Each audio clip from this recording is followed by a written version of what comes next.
Students, welcome to the Chandra sir classes. তোদের স্টুডেন্টের জীবনে ডিপ্রেশন কিন্তু একটা মারাত্মক জিনিস। এই ডিপ্রেশন থেকে বাঁচতে গেলে কী করতে হবে, বিশেষ করে 11-এ অতটা বুঝতে পারবি না, 12-এ গিয়ে লাস্ট পর্যায়ে ডিপ্রেশন শুরু হয়, বা রিপিটার্স ব্যাচ বা ড্রপার ব্যাচের ক্ষেত্রে ডিপ্রেশন শুরু হয় যখন তোরা দেখছিস যে দিনের পর দিন আমরা পরীক্ষা দিয়ে নিট পাচ্ছি না বা যেইতে প্রপার র্যাঙ্ক করতে পারছি না। মানুষের এক্সপেকটেশন অনেক বেড়ে গেছে, বাবা মার এক্সপেকটেশন অনেক বেড়ে গেছে, কিন্তু আমি কিছু করতে পারছি না। তাই জন্যে কিন্তু আমি একটা ট্রিক বলছি, সেটা কিন্তু মেনটেন কর, তাহলে কিন্তু জীবনে অবশ্যই সফল হবে।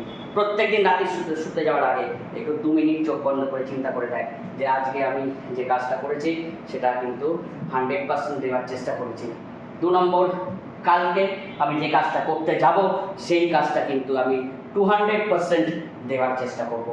আর সবসময় হার্ডওয়ার্কিং মনোভাব নিয়ে আয়, যাতে আমি আরও 100% এফিসিয়েন্ট হতে পারি, আরও প্র্যাকটিস বাড়া, আরও সব কিছু কর, তাহলেই কিন্তু তোরা জীবনে সফল হতে পারবে।